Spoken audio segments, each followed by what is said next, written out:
Caroline Jackson asks, what is the difference between crewel and Jacobean, and can you use the embroidery thread instead of wool? Oh, endless. Everybody asks me this question. It's such a good question, Caroline. Jacobean really is a style. If it's furniture, it's James I. And if it's the, which is James I of England, James VI of Scotland, if it's needlework, it tends to be James II of his era. So endless confusion about that.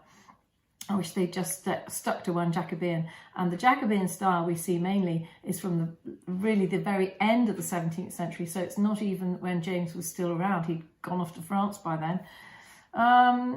So yes, you can use any thread you like, because Jacobean is a style really, rather than anything else. But if you want long, short, soft shading to look amazing, then wool and wool, or wool and then silk is better. But I wouldn't use cotton personally.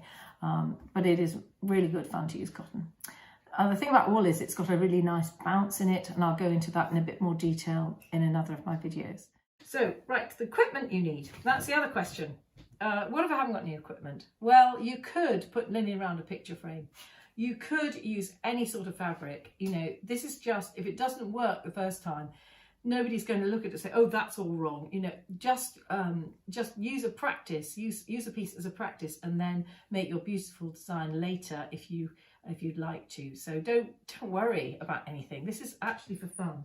So I have I use a seat frame a lot because I can take it anywhere.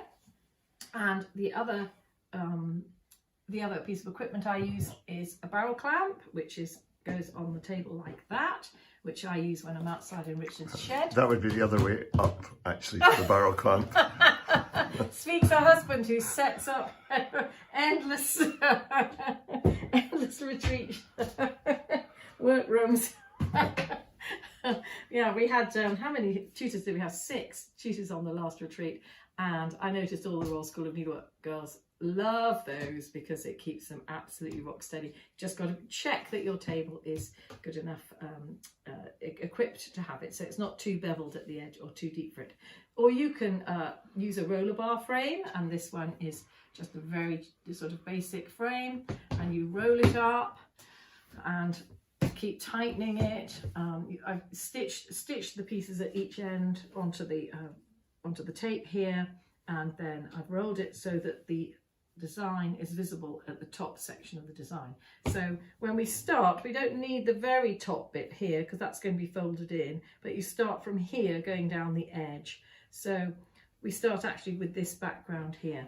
So, okay, and on this one, I've also, now this reminds me that this was my drawing on the, which was wrong, because I was tired, and I drew out the design, I drew out the shape, and then I went away, had a cup of coffee, came back, drew the shape out without checking, onto another piece, but I left my light box on, so I didn't actually notice I'd done that.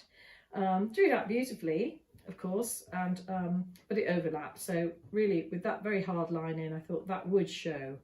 So I drew it out again on the other side. Now this is the wrong side of the linen, but it really doesn't matter. And I've put this onto this type of frame, which I find much easier to tighten actually with a screw at the side, but it's not as easy to hold with the Lowry frame. So there are really pros and cons with everything. If you do have a frame like that, you can use a Lowry stand which grabs them, or clamps like this, which you just get from a hardware store, which clamp the frame to the table. Right, when drawing out the design on the linen, do you find pencil causes a dirtiness on the linen? I'm scared of pencil smudges. I love the solid blue lines on your printed linens. Is there a marking tool that can be used that wouldn't smudge or dirty up the linen? Thanks for sharing all your knowledge, Phillipa. What a nice email, Colleen. So I use an HB pencil, sharp and very sharp. I own a set of bed hangings from 1710 where they used pencil to draw out the design. So I know that it stays there and it doesn't smudge and it's fine. But I wouldn't use a very soft charcoaly pencil. I wouldn't use a a 4B or anything like that. I just do HB, a normal pencil, but very sharp, and don't keep going over and over the line. Just do the faintest line that you can actually see. I don't use any chemical commercial print markers that you get for quilting, because I'm very worried about the effect of chemicals on the organic linen, and I know that in the past this has meant that a lot of the work that people have done has made it deteriorate terribly.